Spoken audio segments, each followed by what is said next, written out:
Hello everyone. So we are solving previous year questions of the chapter Human Reproduction and the topic Menstrual Cycle. In today's session, we are going to solve a long answer type question of 5 marks which was asked in different languages in different years in CBSE board.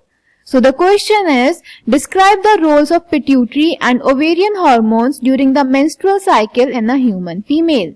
And it was asked in the CBSE board in All India Examination 2015. Next type is, explain the ovarian and uterine events that occur during a menstrual cycle in a human female under the influence of pituitary and ovarian hormones respectively. And it was asked in the CBSE board in Delhi Examination 2014. Next type is, explain the different phase of menstrual cycle and correlate the phase with the different levels of ovarian hormones in a human female.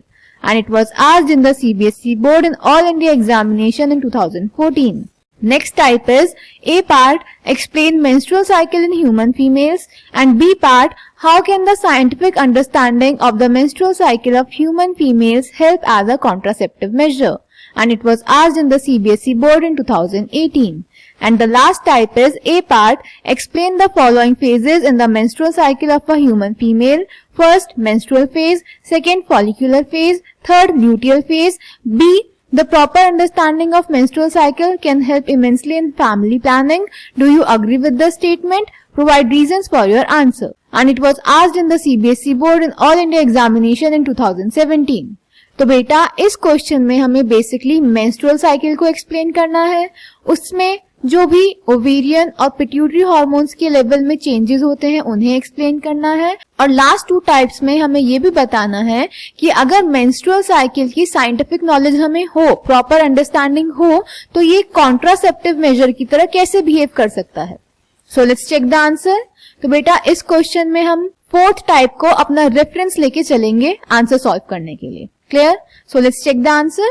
तो बेटा क्या होता है, human females की जो reproductive cycle होती है उसे बोलते हैं मेंस्ट्रुअल साइकिल.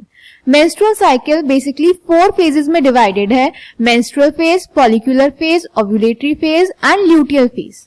सबसे पहले आता है menstrual phase.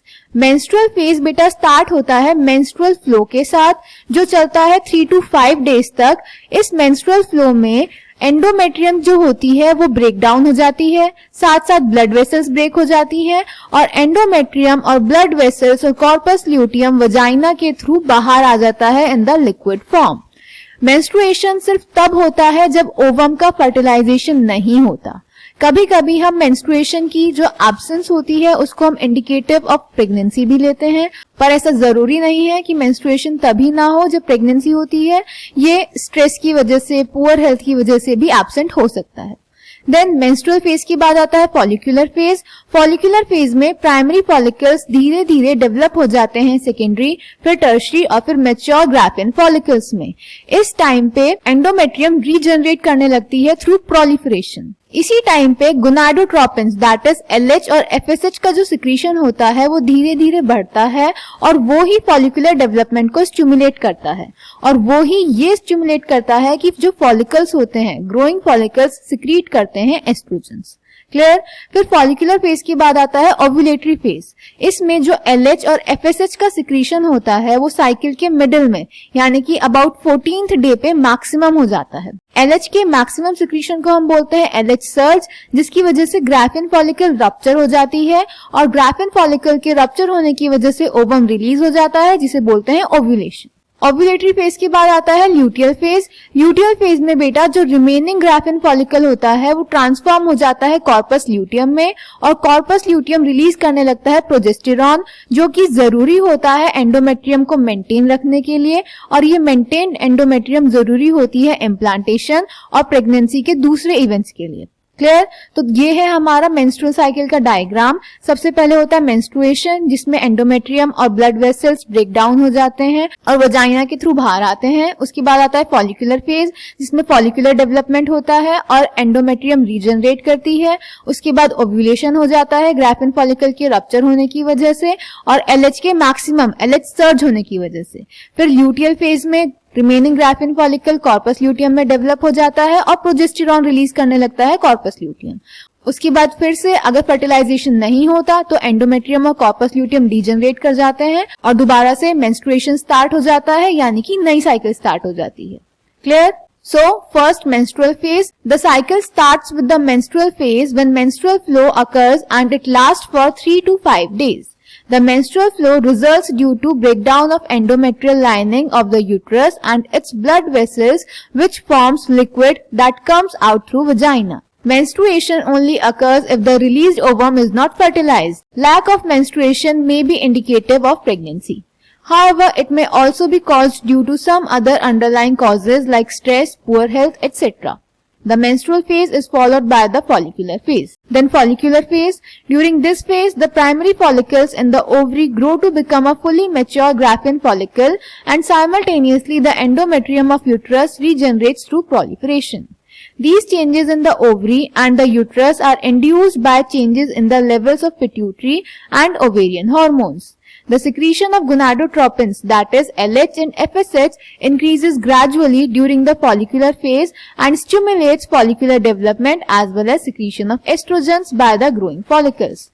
Then ovulatory phase, both LH and FSH attain a peak level in the middle of cycle, that is about 14th day. Rapid secretion of LH leading to its maximum level during the mid-cycle called LH surge induces rupture of Graafian follicle and thereby the release of ovum, that is ovulation. Then luteal phase. The ovulation, that is ovulatory phase, is followed by the luteal phase, during which the remaining parts of the Graafian follicle transform as the corpus luteum.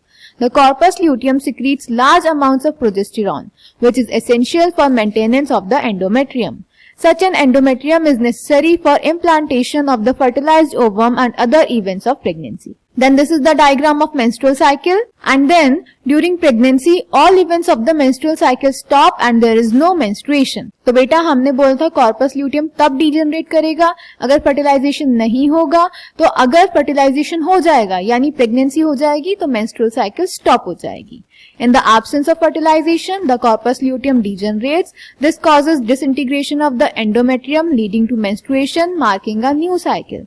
In human beings, menstrual cycles cease around 50 years of age, that is termed as menopause. और human females में 50 years के around menstrual cycle होनी रुक जाती है. इस phenomena को हम बोलते हैं menopause. Cyclic menstruation is an indicator of normal reproductive phase and extends between menarche and menopause. तो अगर हमारी जो menstrual cycle है वो normally चल रही है, normal cycle में चल रही है, तो उसका मतलब होता है reproductive cycle अच्छी चल रही है, हमारी reproductive phase normal है. जो first menstruation होता है उसे बोलते हैं menarche और जो last होता है उसे बोलते हैं menopause. देन बी पार्ट में हमें बताना था कि मेंस्ट्रुअल साइकिल की scientific study, proper knowledge contraceptive की तरह कैसे बिहेव कर सकती है. कॉन्ट्रासेप्टिव मेजर्स बेटा वो होते हैं जो फर्टिलाइजेशन को प्रिवेंट करते हैं. तो हमें पता है कि जो ओव्यूलेशन होता है वो मेंस्ट्रुअल साइकिल के 10 to 17 डे के बीच में होता है. इस टाइम ओवम रिलीज होने के सबसे ज्यादा चांसेस होते हैं. तो यानी अगर इस पीरियड के बीच में कॉर्टस होगा और स्पर्म भी एम्पिलरी रीजन में पहुंच जाएगा, तो इन्हीं दिनों में हमारे ओवम के भी उस रीजन में पहुंचने की सबसे ज्यादा चांसेस हैं. तो अगर हम इन दिनों में कॉर्टस ना करें तो हम प्रेगनेंसी से या फर्टिलाइजेशन से बच सकते हैं. Clear? So, B part, the scientific understanding of the menstrual cycle of human females can help as a contraceptive measure in the following way. Periodic abstinence is a method in which the couples avoid or abstain from coitus from day 10 to 17 of the menstrual cycle when ovulation could be expected. As chances of fertilization are very high during this period, it is called the fertile period. Therefore, by abstaining from coitus during this period, conception could be prevented. So I hope this question is clear to you. Thank you.